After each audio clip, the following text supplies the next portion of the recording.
est-ce qu'un chrétien peut avoir un démon? Je crois que c'est une bonne question qu'on peut peut-être se poser en tant qu'enfant de Dieu, parce que c'est une question qui suscite beaucoup de débats chez les chrétiens. Et ce matin, on va voir qu'est-ce que les Écritures nous montrent, comment est-ce que les Écritures répondent à cette question, si un chrétien peut avoir un démon. Mais juste avant, moi, la question que j'aimerais renvoyer aux gens qui doutent de cette question, de l'idée qu'un chrétien peut avoir un démon, c'est est-ce qu'un chrétien peut avoir une maladie? Hein, on sait que Jésus a tout payé à la croix, il a porté sur lui nos maladies et c'est pleinement sa volonté que tout enfant de Dieu soit guéri. Mais il peut arriver qu'un enfant de Dieu soit attaqué par une maladie. C'est des choses qui se peuvent. Donc, de la même façon qu'un chrétien peut avoir besoin de guérison physique, il peut aussi avoir besoin de délivrance. Et dans la parole de Dieu, le ministère de guérison et de délivrance était un ministère conjointement lié. Le ministère de Jésus, qu'est-ce qu'il faisait? La délivrance était conjointement liée à la guérison. Puis lorsqu'on lit les Écritures, on sait que la Bible nous dit dans Éphésiens 6:12, par exemple, que le combat qu'on a à mener en tant que croyant n'est pas seulement contre la chair et le sang, mais contre les mauvais esprits aussi. Et ça vaut pas seulement pour les combats contre les gens qu'on a, mais c'est aussi pour les combats qu'on peut vivre avec nous-mêmes, des fois à l'intérieur de nous. Les combats ne sont pas uniquement contre la chair, ils sont parfois contre des mauvais esprits qui cherchent à nous tourmenter, à nous influencer. Puis, on voit aussi d'autres exemples dans la parole de Dieu, que même des gens qui avaient une relation personnelle avec Jésus, qui pouvaient à un moment donné être tourmentés, remplis par un démon. On voit l'exemple avec Judas Iscario, celui qui a livré Jésus. On sait qu'il faisait partie des 12. Il avait une relation personnelle, intime avec Jésus parce que lui aussi, il marchait avec Jésus.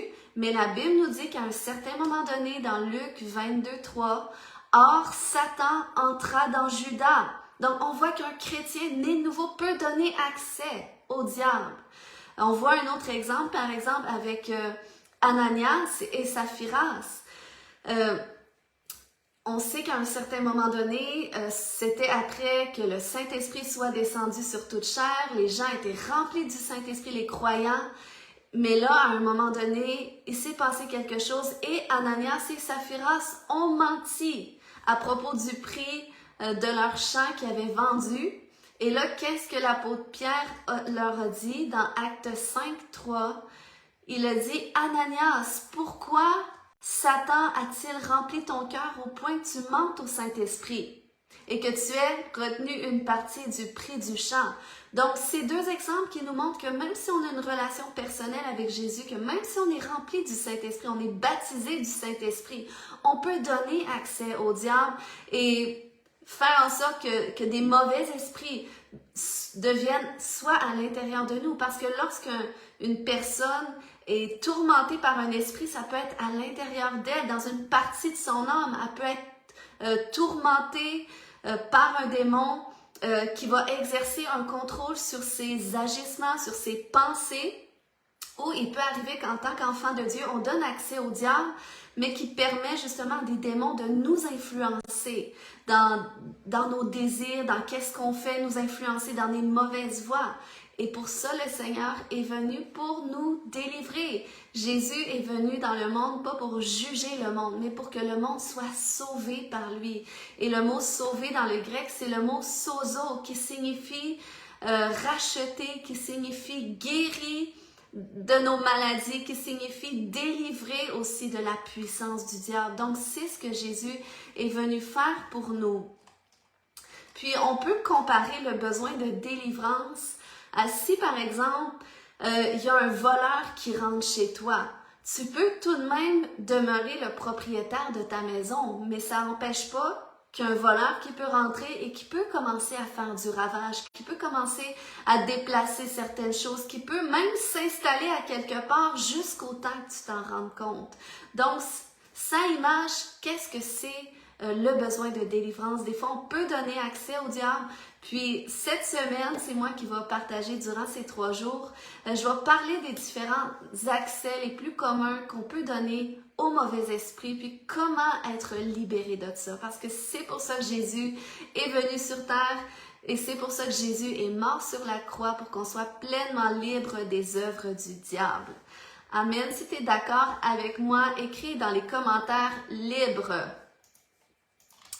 Ensuite, on voit un autre exemple, d'autres exemples finalement dans la parole de Dieu qui nous montrent que la délivrance, c'est pour l'Église de Jésus-Christ. Des fois, on pense que la délivrance, c'est pour les gens qui n'ont pas connu le Seigneur, mais encore là, la Bible nous dit que si un démon est chassé de la vie d'une personne, puis que la personne finalement n'est pas sincère avec Dieu, ne veut pas pleinement se tourner vers Dieu, ces démons-là vont revenir. Donc, c'est délicat de dire qu'on fait de la délivrance chez les gens du monde, mais ça peut arriver parce qu'il y a les gens de ce monde qui désirent aussi être libres et que ça peut être une opportunité de les amener à Jésus.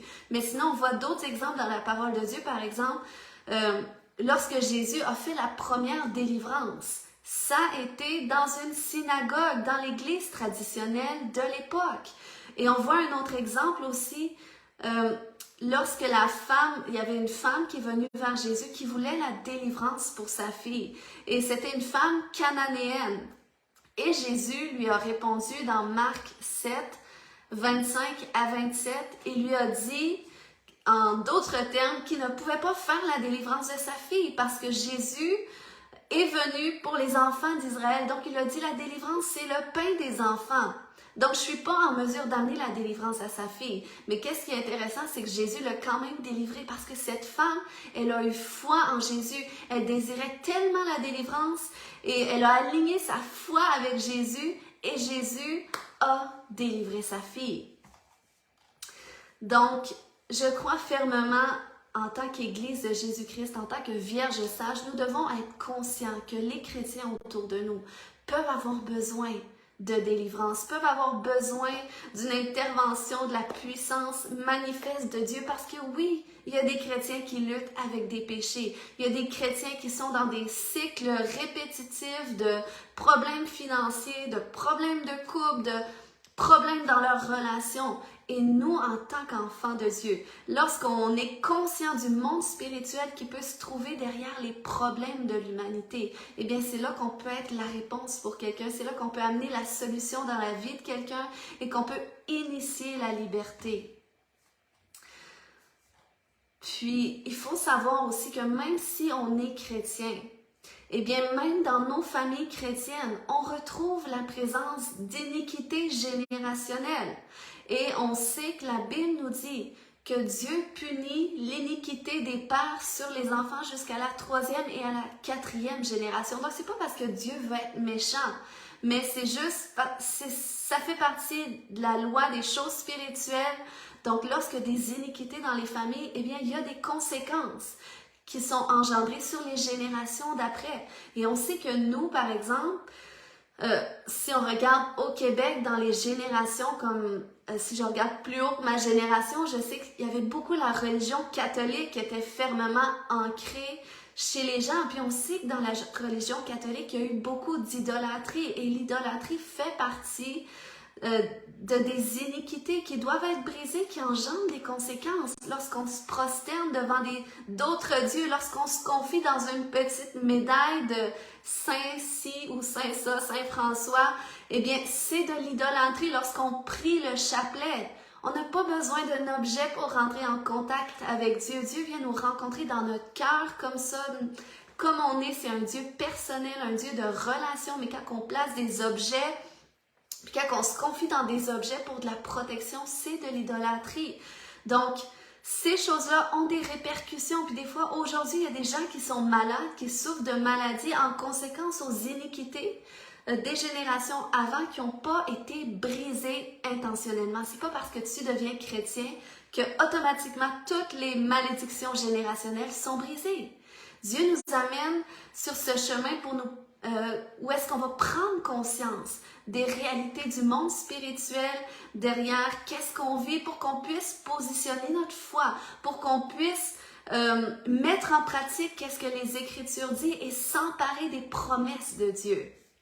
Donc, c'est ce que Dieu veut faire avec nous.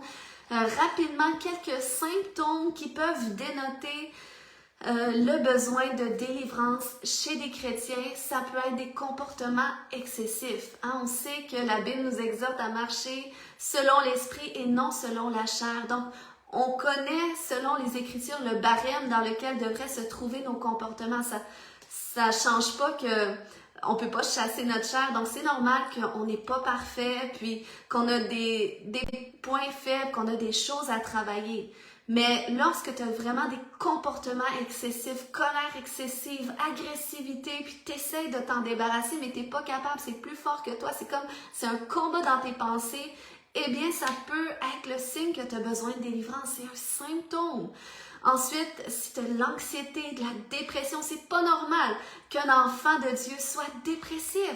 Et des fois, on pense que les combats, c'est dans nos pensées, mais c'est des mauvais esprits qui sont là, qui doivent être chassés. La timidité, Dieu m'a délivré de la timidité. Et c'était des mauvais esprits qui m'amenaient à me comparer, à me sentir rejetée, à avoir peur d'être rejetée, à juger les autres parce que j'avais peur d'être rejetée. Donc, c'était des esprits de rejet qui avaient besoin d'être chassés. Des pensées immorales, la convoitise. Il y a des hommes mariés, des femmes mariées qui luttent avec la convoitise. Puis, tu as besoin d'être délivré de ça. Les cauchemars, les rêves sexuels, c'est pas normal. Les maladies mentales, les maladies physiques, il y a des gens qui sont malades dans leur corps, ils reçoivent la guérison, mais la maladie revient. Puis là, des fois, on se demande, mais sais-tu, j'ai pas assez de foi, le Seigneur me punit pour des péchés. Non, des fois, c'est des esprits qui ont besoin d'être adressés, qui ont besoin d'être chassés. Si tu as des addictions, ça arrive. J'ai vu tellement de chrétiens qui avaient des addictions à la nourriture, à la pornographie, même des enfants de Dieu. Jésus veut te délivrer de ça parce que tu es un enfant de Dieu, puis il t'appelle à marcher dans la sainteté. Puis des fois, on lutte avec des choses, puis on se condamne nous-mêmes parce qu'on pense que c'est dans notre chair, puis qu'on est faible. Mais non, c'est des esprits qui sont là, puis qui ont besoin de partir. Donc ce matin, je veux prier rapidement pour tous ceux qui nous regardent. Parce que je crois qu'à travers ces 3 jours, jusqu'à mercredi, le Seigneur va enclencher des délivrances dans la vie de ceux qui ont besoin d'être délivrés. Amen. Donc Seigneur, je te remercie pour tous mes frères et mes sœurs qui sont connectés. Je te remercie pour toutes les vierges sages. Oui, Seigneur Dieu, tu nous appelles à être des vierges sages. Mais parfois, l'ennemi, Seigneur Dieu, essaie, Père, de nous tirer vers le bas. Il essaie de nous rendre captifs. Il essaie de nous emprisonner. Et Père, je te prie, Seigneur, de mettre en lumière tout ce qui est caché dans la vie de mes frères et mes sœurs. Seigneur, montre-leur qu'est-ce qui est derrière leurs difficultés. Qu'est-ce qui est derrière ce cycle, Seigneur, afin qu'ils puissent l'adresser convenablement, Seigneur Dieu. Et je veux m'unir, Père, avec mes frères et mes sœurs ce matin pour déclarer la liberté, pour déclarer que là où est-ce que vous êtes opprimés, au nom de Jésus, ces oppressions sont brisées. Je déclare dans le nom de Jésus que tout esprit de mensonge qui vous fait croire que c'est vous le problème, qui vous fait croire que vous n'êtes pas assez digne, que vous n'êtes pas assez saint, que vous n'êtes pas assez bon. Non, dans le nom de Jésus, je viens lier tous ces esprits de mensonge, ces esprits de confusion, tous ces esprits qui vous empêchent de lire la parole de Dieu, qui vous empêchent de retenir les Écritures. Il y a des gens qui ne lisent pas la parole de Dieu parce qu'ils ne retiennent pas. Ils disent qu'ils ne retiennent pas, mais c'est l'ennemi qui essaye de vous empêcher de connaître la parole de Dieu, parce que c'est votre héritage. Donc, dans le nom de Jésus, que tous ces esprits mensongers quitte maintenant vos pensées. Dans le nom de Jésus, Seigneur, je relâche sur ton Église ce matin le désir d'être libre, le désir de goûter à la plénitude de ton esprit, la plénitude de la vie abondante en Jésus-Christ. C'est pour ça que tu es venu, Jésus, pour renverser le voleur, pour renverser celui qui veut nous tuer, qui veut nous détruire. Donc, dans le nom de Jésus, je viens relâcher, Seigneur Dieu, la paix, la grâce sur ton peuple, Seigneur, pour recevoir sa liberté. Au nom de Jésus, il y a quelqu'un ce matin qui est encouragé par cet enseignement. C'est comme s'il y avait quelqu'un qui avait besoin de savoir, ok, ben c'est pas moi le problème, c'est le diable le problème. Donc, dans le nom de Jésus, je me positionne, je me lève et je prends autorité contre lui. Alléluia, Seigneur, merci que tu fortifies tous mes frères, mes sœurs. Tu les bénis en ce jour. Merci que tu viens parler à leur cœur. Tu viens les diriger dans ta volonté parfaite. Tu viens les remplir de ton amour, de ta paix et de ta grâce aujourd'hui.